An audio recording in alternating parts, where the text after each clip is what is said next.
Hola, mi nombre es Diego Forte. Bienvenidos al módulo de construcción del discurso. En este módulo vamos a estar trabajando la construcción de nuestra exposición, de nuestras palabras y los recursos que vamos a utilizar para construir determinado tipo de texto y lograr llegar a nuestro auditorio. La tradición occidental en oratoria sigue dos líneas.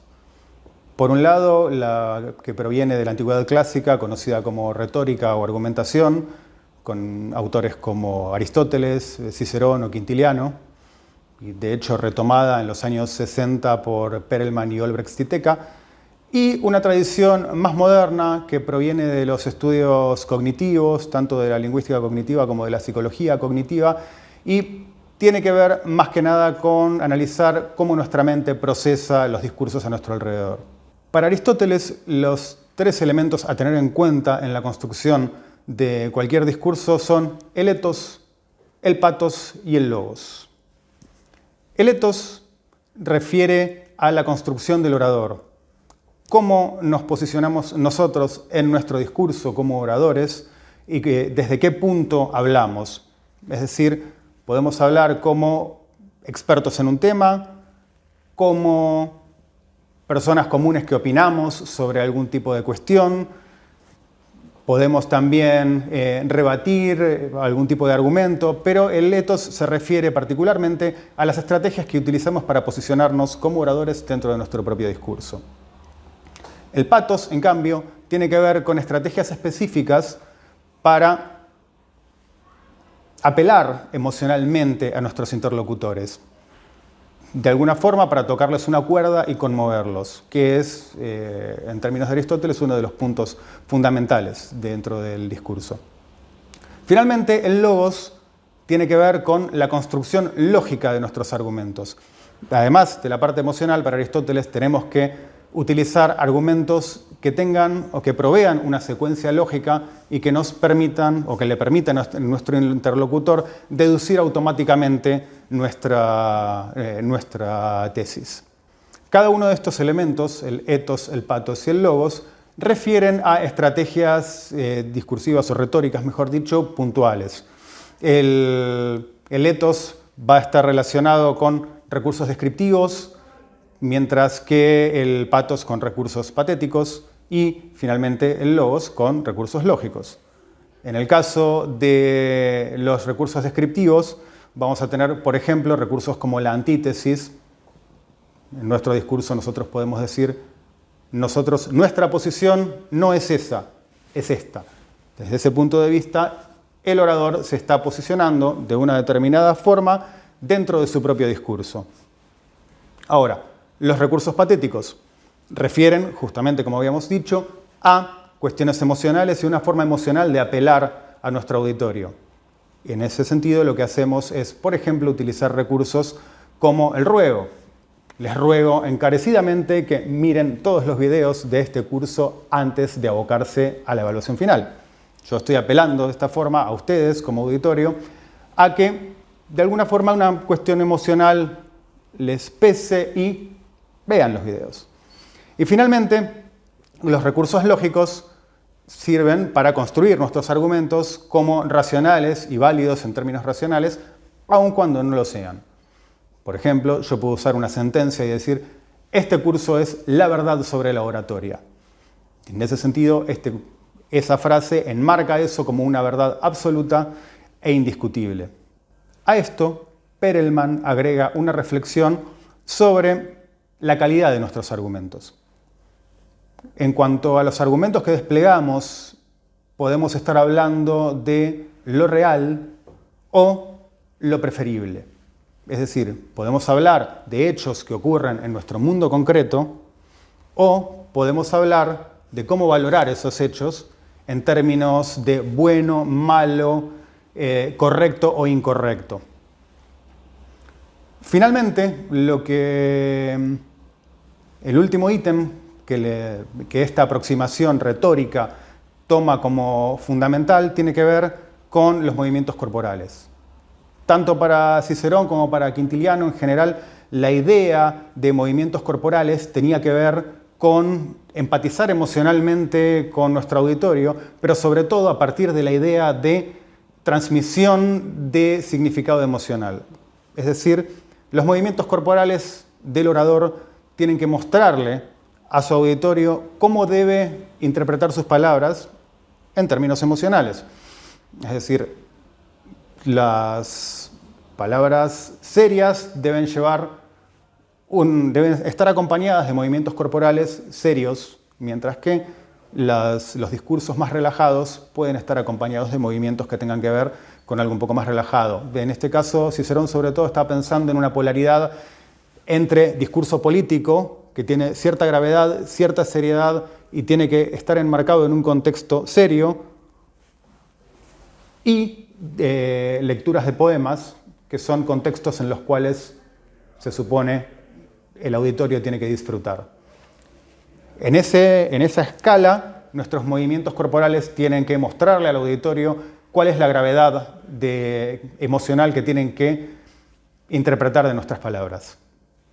El segundo enfoque, más bien enfoques cognitivos, tienen que ver justamente con, como habíamos mencionado, con la forma en que nuestra mente procesa los discursos a nuestro alrededor.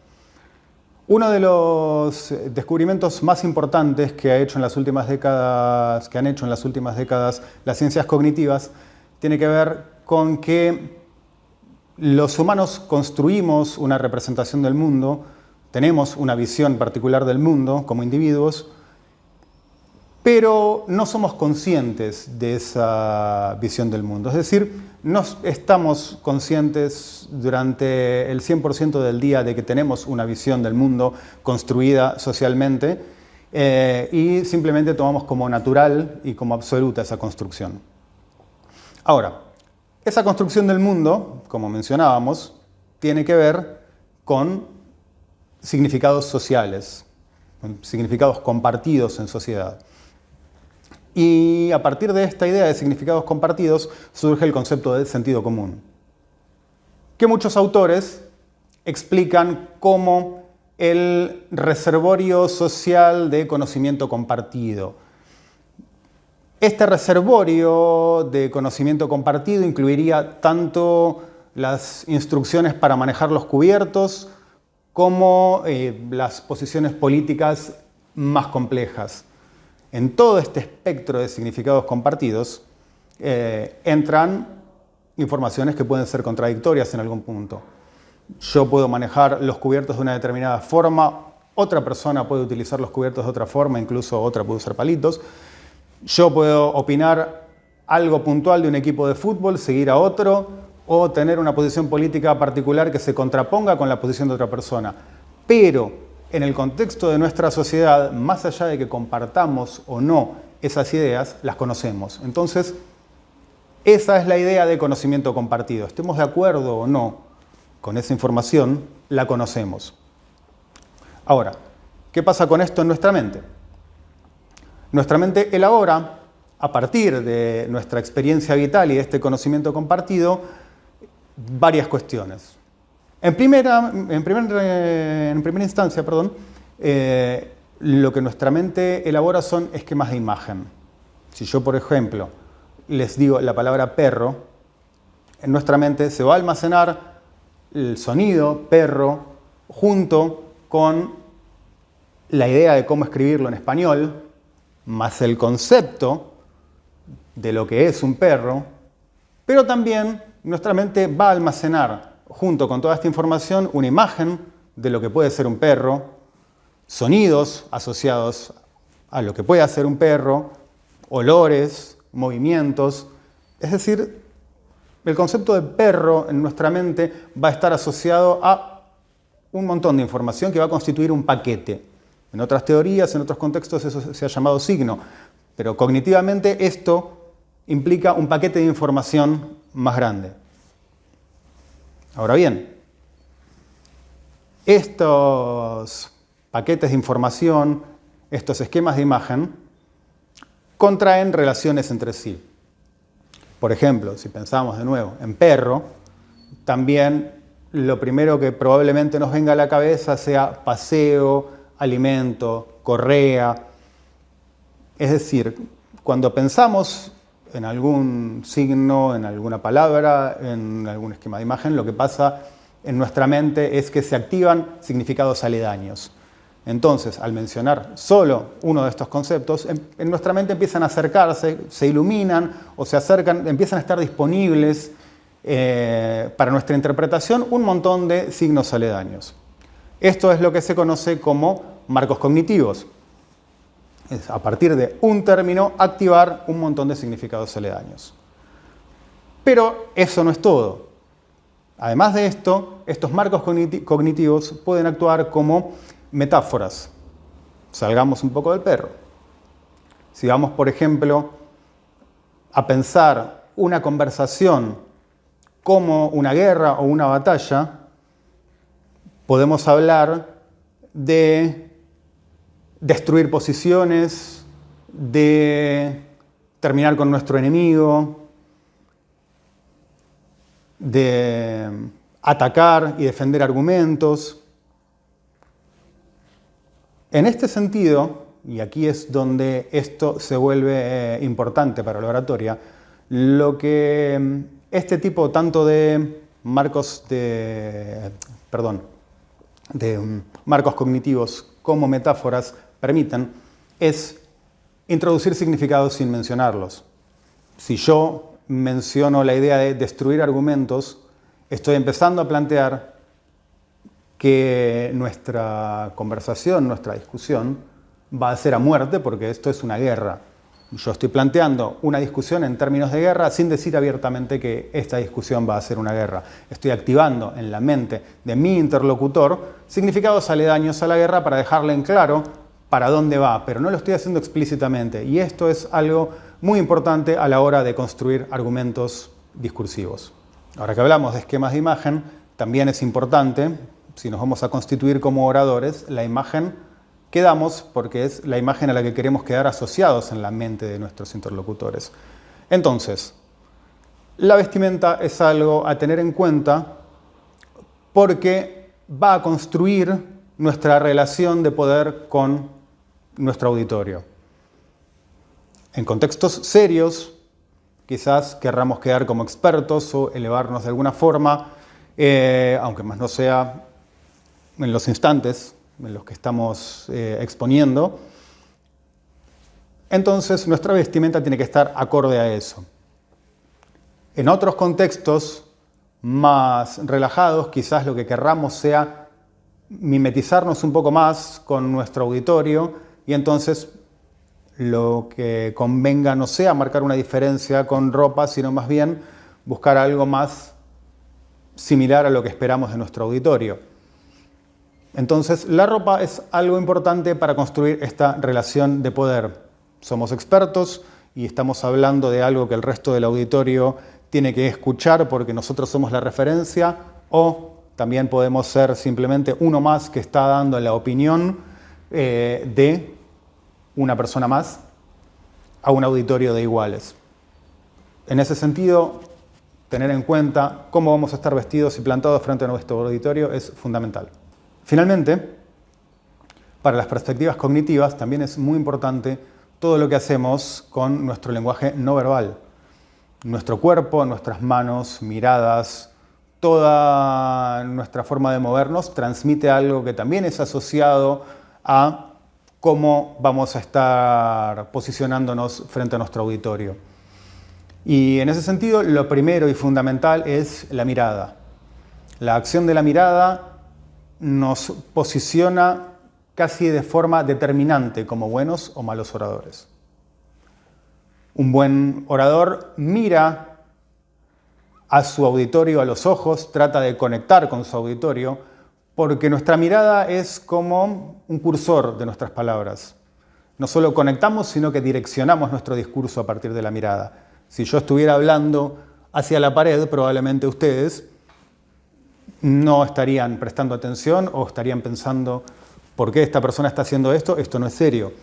Entonces, conectar con nuestro auditorio a partir de la mirada es fundamental, por un lado. Por otro lado, como habíamos visto también en la retórica clásica, la acción de las manos y del cuerpo en general también va a estar marcando pautas específicas que tienen que ver con cómo nos vamos a relacionar con nuestro público.